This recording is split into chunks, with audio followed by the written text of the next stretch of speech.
అందరికీ నమస్కారం. ఈరోజు మనం ఇండియన్ స్టాక్ మార్కెట్ పల్స్ ఎలా ఉందో చూద్దాం. డిసెంబర్ 29, 2025న మార్కెట్లు ఎందుకు పడిపోయాయి?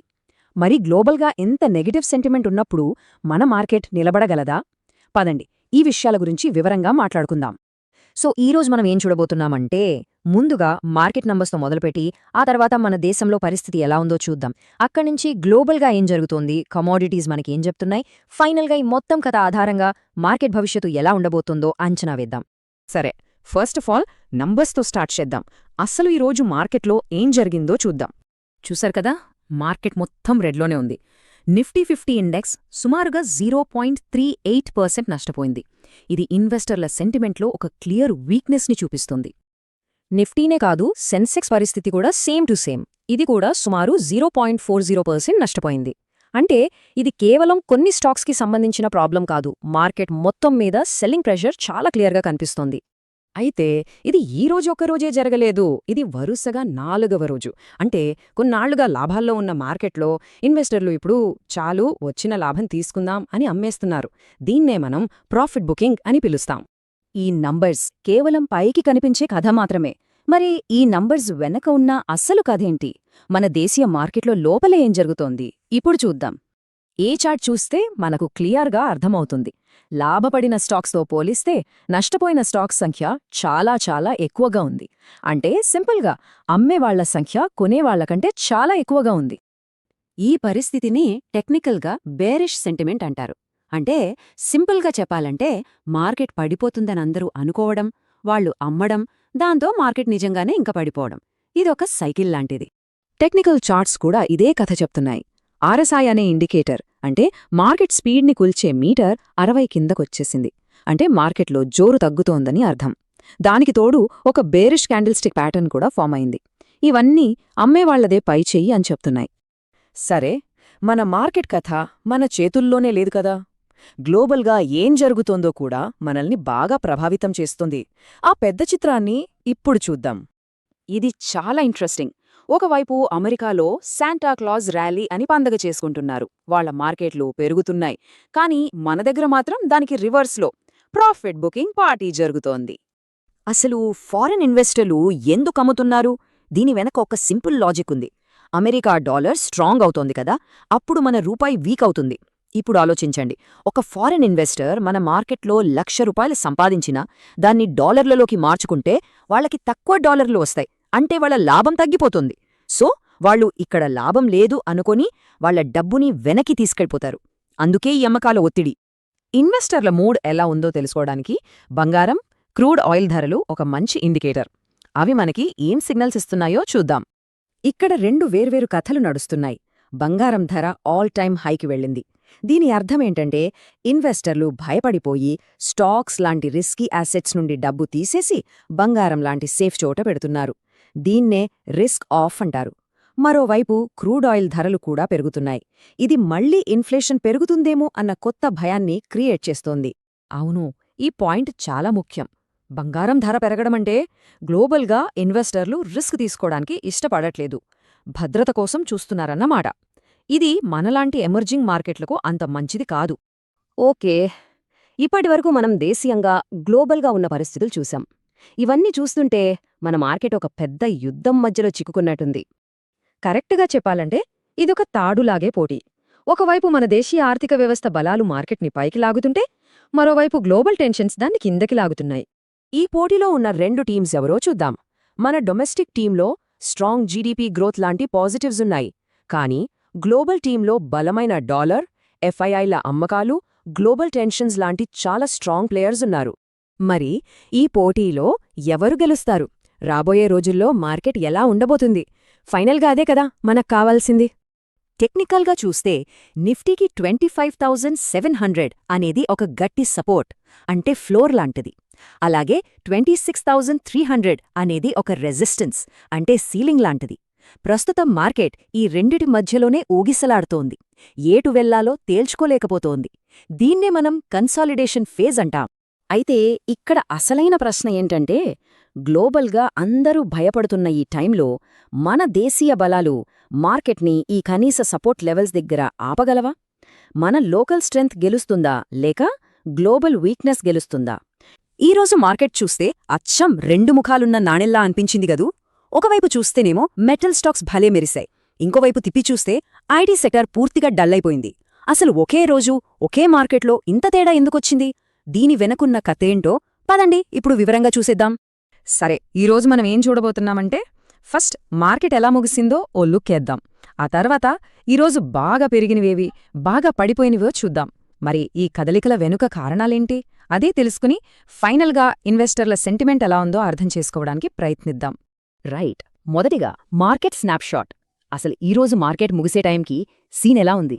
ఇక్కడ చూడండి, ఈ టేబుల్ చూస్తేనే మనకు మొత్తం కథ అర్థమైపోతుంది.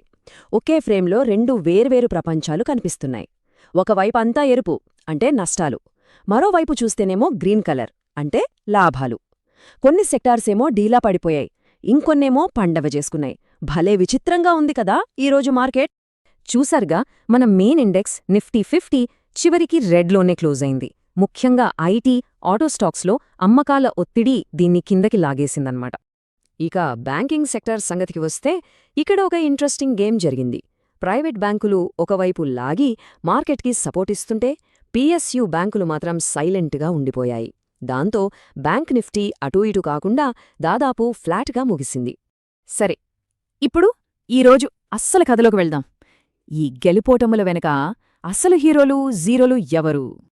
ఇదిగోండి, ఈరోజు మార్కెట్ డ్రామాలో ఈ రెండే మెయిన్ క్యారెక్టర్స్. ఒకవైపు నిఫ్టీ మెటల్ సూపర్ స్టార్గా నిలిస్తే, మరోవైపు నిఫ్టీ ఐటీ మాత్రం అండర్ పర్ఫార్మర్గా మిగిలిపోయింది. ముందుగా విన్నర్స్ వైపు చూద్దాం. నిఫ్టీ మెటల్ ఇండెక్స్ ఈరోజు టాప్ పర్ఫార్మర్. ముఖ్యంగా హిందుస్థాన్ కాపర్, వేదాంత లాంటి స్టాక్స్ ఒక రేంజ్లో దూసుకెళ్లి మొత్తం సెక్టర్కే జోషిచ్చాయి. దీనికి కంప్లీట్ ఆపోజిట్ ఐటీ ఇండెక్స్. ఈరోజు మార్కెట్ను కిందకి లాగింది ప్రధానంగా ఇదే. హెచ్సిఎల్, టీసీఎస్ లాంటి పెద్ద పెద్ద కంపెనీలు కూడా ప్రాఫిట్ బుకింగ్ దెబ్బకు తట్టుకోలేకపోయాయి.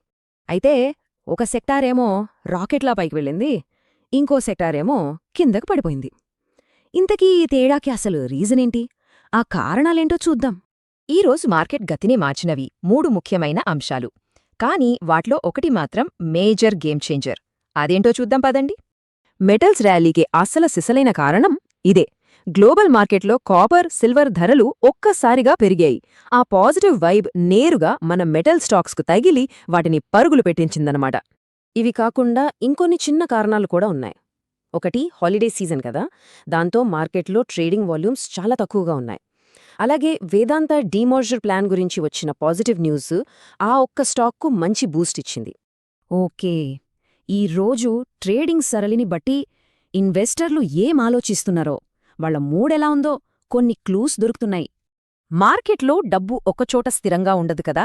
ఈరోజు మనం చూసింది ఒక క్లాసిక్ సెక్టార్ రొటేషన్. అంటే ఇన్వెస్టర్లు తమ డబ్బును గ్రోత్ సెక్టార్ అయిన ఐటీ నుండి తీసి సేఫ్ అండ్ సాలిడ్గా ఉండే మెటల్స్ లాంటి వాటిలోకి షిఫ్ట్ చేశారన్నమాట. మరి ఓవరాల్గా మార్కెట్ బ్రెడ్ ఏం చెప్తోంది? ఇది నెగటివ్గా ఉంది. అంటే అర్థమేంటంటే పెరిగిన స్టాక్స్ కన్నా పడిపోయిన స్టాక్స్ సంఖ్యే ఎక్కువ. దీన్ని బట్టి మనకేం తెలుస్తోంది? ఈ రోజు వచ్చిన ర్యాలీ అనేది మార్కెట్ మొత్తానికి సంబంధించింది కాదు, కేవలం కొన్ని ఎంపిక చేసిన స్టాక్స్లోనే జరిగింది. సో మనం ఇక్కడ గుర్తుపెట్టుకోవాల్సిన అసలు విషయమేంటంటే మార్కెట్ మొత్తం ఒకేసారి పైకి వెళ్లడం లేదు, కిందకు రావడం లేదు. అంతా స్టాక్ స్పెసిఫిక్గా మారిపోయింది. అంటే ఏ స్టాక్కి మంచి న్యూస్ ఉందో, ఏ సెక్టార్కి పాజిటివ్ కారణాలున్నాయో వాటిని పట్టుకుంటేనే గెలుపు అన్నట. ఈరోజు మార్కెట్ కథేంటో తెలుసా? చాలా యాక్షన్ నడిచింది. ఆ వివరాల్లోకి లోతుగా వెళ్దాం పదండి. 15%. అవును, ఈరోజు మార్కెట్లో ఒక స్టాక్ ఏకంగా 15% పెరిగింది. అసలు ఇంత పెద్ద గెయిన్ ఎలా సాధ్యమైంది? ఆ కథేంటో తెలుసుకోవాలి కదా, చూద్దాం. సరే, ఈరోజు మార్కెట్ కథను మనం ఒక 5 ముఖ్యమైన భాగాలుగా చూద్దాం. ముందుగా బాగా లాభపడిన స్టాక్స్, తర్వాత నష్టపోయినవి, ఆ తర్వాత వార్తల్లో నిలిచిన స్టాక్స్, కొన్ని ముఖ్యమైన కార్పొరేట్ అనౌన్స్మెంట్స్, ఇక చివర్లో ఇప్పుడు హాట్గా నడుస్తున్న ఐపీఓ మార్కెట్ సంగతులు కూడా ఉన్నాయి. మొదటగా ఈరోజు మార్కెట్ను నడిపించిన స్టాక్స్ ఏవి, ఆ గెయినర్స్ లిస్ట్లో ఎవరున్నారో, ఆ లాభాల వెనక కథేంటో చూద్దాం. ఇక్కడ చూడండి, టాప్ గెయినర్స్ లిస్టు చూస్తుంటే ఒక విషయం స్పష్టంగా అర్థమవుతుంది. ఇది మెటల్ స్టాక్స్ రోజు. గ్లోబల్ మార్కెట్లో కాపర్, సిల్వర్ ధరలు విపరీతంగా పెరిగాయి. ఆ ఎఫెక్ట్తో హిందుస్థాన్ కాపర్, హిందుస్థాన్ జింక్ లాంటివి పరుగులు పెట్టాయి. వీటికి తోడు వేదాంత కంపెనీ ఒక కీలకమైన మినరల్ బ్లాక్ను గెలుచుకోవడంతో ఆ స్టాక్ కూడా ఈ ర్యాలీలో భాగమైంది. ఇక ఈ రోజుకి స్టార్ పర్ఫార్మర్ ఎవరంటే ఖచ్చితంగా హిందుస్థాన్ కాపరే. ప్రపంచవ్యాప్తంగా రాగికి ఉన్న డిమాండ్ వల్ల దాని ధరలు ఆకాశాన్ని తాకాయి.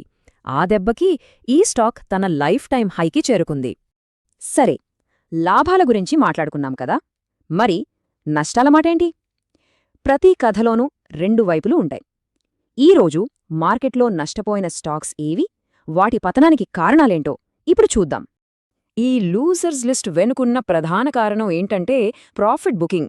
సింపుల్గా చెప్పాలంటే ఈ మధ్యకాలంలో బాగా పెరిగిన స్టాక్స్లో ఇన్వెస్టర్లు తమ లాభాలను తీసుకున్నారు. ఇక చాలు, లాభాలు జేబులో వేసుకుందాం అనుకున్నారు. ముఖ్యంగా రైల్వే స్టాక్స్లో, కొన్ని మిడ్ క్యాప్స్లో ఈ అమ్మకాల ఒత్తిడి స్పష్టంగా కనిపించింది. మన ఇందాక చెప్పుకున్న ప్రాఫిట్ బుకింగ్ ట్రెండ్కి ఆర్వీఎన్ఎల్ పర్ఫెక్ట్ ఎగ్జాంపుల్. ఈ మధ్యకాలంలో ఈ స్టాక్ అద్భుతంగా పెరిగింది. దాంతో ఈరోజు ఇన్వెస్టర్లు లాభాలు స్వీకరించడానికి మొగ్గు చూపారు. ఫలితంగా ఇది టాప్ లూజర్స్లో ఒకటిగా నిలిచింది. సరే, గెయినర్స్ లూజర్స్ మాత్రమే కాదు, కొన్ని స్టాక్స్ స్పెసిఫిక్ న్యూస్ వల్ల ఈరోజు హెడ్లైన్స్లో నిలిచాయి. వాటికతేంటో కూడా తెలుసుకోవాలి కదా, చూద్దాం. ఒక కంపెనీకి పెద్ద ఆర్డర్ వచ్చిందంటే అది ఖచ్చితంగా పెద్ద శుభవార్తే. ఈరోజు అలాంటి వార్తలు మూడున్నాయి. ఎల్ఎన్టీకి ఏకంగా 15,000 కోట్ల ఆర్డర్లు వచ్చాయి. సోలార్ వరల్డ్ ఎనర్జీకి ఎన్టీపీసీ నుంచి ఒక పెద్ద సోలార్ ప్రాజెక్టు దక్కింది. ఇక వేదాంత ఒక కీలకమైన మినరల్ బ్లాక్ను గెలుచుకుంది. ఈ ఆర్డర్లు వాటి భవిష్యత్తుకు చాలా బలాన్నిస్తాయి. ఓకే, నెక్స్ట్ మనం చూడబోయే రెండు స్టాక్స్కి సంబంధించి ఒక చిన్న మాట: టెక్నికల్ బ్రేకౌట్. వినడానికి కొంచెం టెక్నికల్గా ఉన్నా ఇది చాలా సింపుల్. ఊహించుకోండి, ఒక స్టాక్ ధర ఒక స్పెసిఫిక్మైన స్థాయి దగ్గర చాలాసార్లు ఆగిపోతోంది, దాన్ని దాటలేకపోతోంది. కాని ఒక్కసారిగా ఆ అడ్డుగోడను బద్దల్కొట్టుకుని పైకి వెళ్తే దాన్ని బ్రేకౌట్ అంటారు. ట్రేడర్లు దీన్ని చాలా పాజిటివ్ సైన్గా చూస్తారు. ఇప్పుడు అర్థమైంది కదా, మనం ఇందాక చెప్పుకున్నట్టే కరూర్ వైశ్య బ్యాంక్, జీఎండీసీ రెండూ కూడా అలాంటి కీలకమైన అడ్డంకులను దాటాయి. అందుకే అవి ఇప్పుడు ట్రేడర్ల వాచ్లిస్ట్లో చేరాయి. సరే, ఇప్పటిదాకా స్టాక్ ధరల గురించి మాట్లాడుకున్నాం. ఇప్పుడు కంపెనీలు తీసుకుంటున్న కొన్ని అంతర్గత నిర్ణయాల గురించి, అంటే కార్పొరేట్ యాక్షన్స్ గురించి చూద్దాం. కాస్పియన్ కార్పొరేట్ సర్వీసెస్ ఈరోజు ఒక ఆసక్తికరమైన పని చేసింది. అదేంటంటే షేర్ కన్సాలిడేషన్.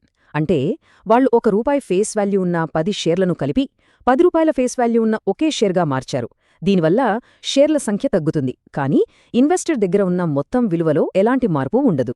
ఇక రాబోయే రోజుల్లో కూడా కొన్ని ముఖ్యమైన యాక్షన్స్ ఉన్నాయి. ఎంసీఎక్స్ స్టాక్ స్ప్లిట్ అవ్వబోతుంది, అంటే ఒక షేర్ 5 షేర్లుగా మారుతుంది. అలాగే A1 లిమిటెడ్ కూడా స్టాక్ స్ప్లిట్తో పాటు బోనస్ షేర్లను కూడా ఇస్తోంది. ఆయా కంపెనీలలో ఇన్వెస్ట్ చేసిన వాళ్లు ఈ తేదీలను తప్పకుండా గుర్తుపెట్టుకోవాలి. ఇక మన చివరి సెక్షన్కి వచ్చేసాం. ఇప్పుడు మార్కెట్లో అందరి దృష్టి దీనిమీదే ఉంది. అదే ఐపీఓ మార్కెట్. కొత్త కంపెనీలు, కొత్త లిస్టింగులతో చాలా సందడిగా ఉంది. ఆ విశేషాలేంటో చూద్దాం. 900 రెట్లు? నమ్మలేకపోతున్నారా? ఇది నిజం. శ్యామ్ ధనీ ఇండస్ట్రీస్ అనే ఒక ఎస్ఎంఈ ఐపీఓకి వచ్చిన రెస్పాన్స్ ఇది. అంటే కంపెనీ అమ్మాలనుకున్న ప్రతి ఒక్క షేర్ కోసం ఏకంగా 900 మంది పోటీపడ్డారు. రేపు లిస్ట్ అవ్వబోతున్న ఈ స్టాక్ మీద డిమాండ్ ఏ రేంజ్లో ఉందో మీరే అర్థం చేసుకోండి. ఈ డిమాండ్ ఎంతలా ఉందంటే, అనధికారిక గ్రే మార్కెట్ అంచనాల ప్రకారం ఈ స్టాక్ ఇష్యూ ధర కంటే దాదాపు రెట్టింపు ప్రీమియంతో లిస్ట్ అయ్యే అవకాశముంది. అంటే అప్లై చేసి అలాట్మెంట్ వస్తే పెట్టిన డబ్బు మొదటి రోజే డబుల్ అయ్యే ఛాన్స్ ఉందన్నమాట. ఇది కేవలం ఈ ఒక్క ఐపీఓ కథ కాదు. మొత్తం ఐపీఓ మార్కెట్లోనే ఒక పెద్ద ట్రెండ్ నడుస్తుంది. 2025లో ఐపీఓల ద్వారా కంపెనీలు సమీకరించిన డబ్బు ఒక రికార్డైతే 2026లో ఆ మొత్తం రెట్టింపు కంటే ఎక్కువ ఉండొచ్చని అంచనా వేస్తున్నారు. అయితే ఇప్పుడు మన ఇండియన్ స్టాక్ మార్కెట్లో ఒక పెద్ద యుద్ధమే నడుస్తోంది. ఒకవైపు కొనేవాళ్లు, మరోవైపు అమ్మేవాళ్లు. ఈ ఇద్దరి మధ్య పోరులో మార్కెట్ ఎటు వెళ్తోందో ఈ విశ్లేషణలో వివరంగా చూద్దాం. అసలు మార్కెట్ ఎందుకు ఇలా ఒకే చోట కదలకుండా ఉండిపోయింది? పైకి వెళ్లకుండా, అలానే కిందకి పడకుండా దాన్ని పట్టి ఉంచిన ఆ రెండు శక్తులేంటి? వాటి మధ్య ఏం జరుగుతుందో అర్థం చేసుకుందాం. ఈ పోరాటంలో మనకు ఇద్దరు మేజర్ ప్లేయర్స్ ఉన్నారు. ఒకరు ఫారిన్ ఇన్స్టిట్యూషనల్ ఇన్వెస్టర్స్, అంటే ఎఫ్ఐఐలు. వీళ్ళు విదేశీ సంస్థాగత పెట్టుబడిదారులు. ఇక రెండో వర్గం మన దేశీయ సంస్థాగత పెట్టుబడిదారులు, అంటే డొమెస్టిక్ ఇన్స్టిట్యూషనల్ ఇన్వెస్టర్స్, డిఐఐలు. వీళ్ళిద్దరి మధ్య జరుగుతున్న పోరాటమే ఇప్పుడు మార్కెట్ దిశను నిర్ణయిస్తుంది. ఒక పక్క చూస్తే గ్లోబల్ మార్కెట్ల ఒత్తిడి వల్ల ఎఫ్ఐఐలు మన ఇండియన్ స్టాక్స్ను భారీగా అమ్ముతూనే ఉన్నారు. కానీ మరోపక్క మన డిఐఐలు, అంటే మన మ్యూచువల్ ఫండ్స్, ఇన్సూరెన్స్ కంపెనీలు మార్కెట్ పడిన ప్రతిసారి కొంటూ దానికి సపోర్ట్గా నిలుస్తున్నాయి. అందుకే దీన్ని చాలామంది ఒక యుద్ధంలా చూస్తున్నారు. మార్కెట్ కొంచెం పెరగగానే ఎఫ్ఐఐలు అమ్మేస్తున్నారు, మార్కెట్ కొంచెం పడగానే డిఐఐలు కొనేస్తున్నారు. దీని ఫలితమేంటంటే మార్కెట్ ఎటూ కదల్లేక ఒకే దగ్గర ఆగిపోయింది. సరే, ఇంత బలమైన రెండు శక్తులు ఢీకొంటే ఏమవుతుంది? మార్కెట్ ఎటూ కదల్లేక ఆగిపోతుంది. దీన్నే మనం టెక్నికల్గా కన్సాలిడేషన్ ఫేజ్ అంటాం. అసలు దీని గురించి కొంచెం వివరంగా చూద్దాం. ఈ చార్ట్ చూస్తే మనకు విషయం ఇంకా క్లియర్గా అర్థమవుతుంది.